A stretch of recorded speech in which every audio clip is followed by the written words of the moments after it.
चलिए आगे बढ़ते हैं। सबसे पहले बात करते हैं गांव के सरकार की। पंचायती राज चुनाव के चौथे और आखिरी फेज के लिए 32 पंचायत समितियों की 897 ग्राम पंचायतों में मतदान जारी है। कोरोना गाइडलाइंस के साथ सुबह 7:30 बजे से ही शुरू हुई वोटिंग शाम 5:30 बजे तक चलेगी। आधे घंटे का वक्त बाकी है। इस आखिरी फेज में 30 लाख से ज्यादा मतदाता अपने मताधिकार का उपयोग कर रहे हैं।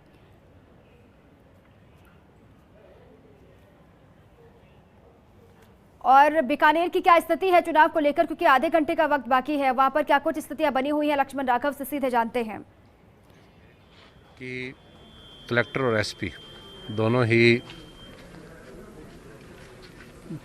समस्त चरणों के अंदर मतदान केंद्रों पर स्वयं विजिट करेंगे और पूरी व्यवस्था जिसमें कि सोशल डिस्टेंसिंग, मास्क, इसको सुनिश्चित करेंगे और साथ में मतदान निर्वाचन आयोग के समस्त निर्देशों के अकॉर्डिंगली हो रहा है उसको भी चेक करेंगे। तो पिछले कुछ दिनों से कलेक्टर साहब तो कोरोना होने की वजह से क्वारंटीन किए हुए हैं, तो मैं ही यह इलेक्शन कमिश्नर साहब के निर्देश की पालना में 2 या 4 बूथ तो विजिट करता ही हूँ और पूर्णतः शांति बनी हुई है और मुझे पूरा विश्वास है कि मेरी टीम शानदार तरीके से चुनाव करवा लेगा। सर अब क्या है, जैसे मतदान खत्म होगा उसके बाद जो परिणाम आते हैं उस पर भी एक वो रहता है नज़र, तो उसके लिए कितने पुलिस पर्सनल्स वगैरह तैनात हैं? क्या निर्देश दिए हैं आपने? पूरी लगातार मॉनिटरिंग आप कर ही रहे हैं, क्या कहा गया है, किस तरह की सावधानी बरतनी है, क्योंकि जो गाइडलाइंस है जुलूस वुलूस टाइप ना निकले उसके लिए क्या है?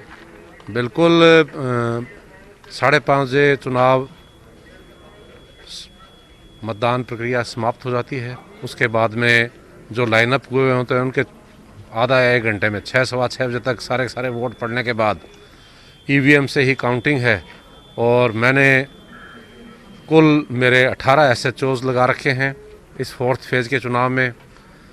3 एक्स्ट्रा डिप्टी एसपीज भी लगे हुए हैं और साथ में लाइन से भी 7-8 सब इंस्पेक्टर और CIs की ड्यूटी मैंने लगा रखी है, जिनका कि मेन कार्य तो ये है कि जैसे ही चुनाव परिणाम घोषित हो उसके पश्चात सुरक्षापूर्वक सरपंच को उसे घर पहुंचा दिया जाए और उसी के साथ ही हम फिर नेक्स्ट डे उप सरपंच के निर्वाचन की प्रक्रिया में लग जाते हैं और किसी भी तरह की घटना का अंदेशा नहीं है। आपने निश्चित तौर पर इच्छाशक्ति भी दिखाई, हालांकि पूरी पालना के साथ आप आए हैं, ग्लव्स हैं, मास्क हैं, लेकिन यहाँ पर कोरोना पॉजिटिव पेशेंट ने वोट भी किया, तो ये कहीं ना कहीं ये संदेश है कि भाई डरने की जरूरत नहीं है, सावधानी बरतने की जरूरत है। कोरोना पेशेंट्स के बारे में जो निर्वाचन आयोग की गाइडलाइंस हैं उनके अकॉर्डिंगली ही मतदान करवाया गया है और उसमें भी जो प्रक्रिया डॉक्टर्स ने बता रखी है उसका ही पूरा फॉलोअप किया गया है और अब तो लोग धीरे धीरे हमारी सरकार जो जागरूक करने का अभियान चला रही है उससे जागरूक हो रहे हैं और गाइडलाइंस को फॉलो अप कर रहे हैं। बहुत शुक्रिया हमसे बात करने के लिए। देखिए ये थे एसपी प्रहलाद कृष्णिया, लगातार मॉनिटरिंग कर रहे हैं। उनका कहना है कि टीम पे भरोसा है, शांतिपूर्ण तरीके से चुनाव हो रहे हैं, कहीं कोई किसी तरह की कोई समस्या नहीं और मतगणना को लेकर भी वो पूरी आश्वस्त नजर आए। कैमरा पर्सन गुलाम रसूल के साथ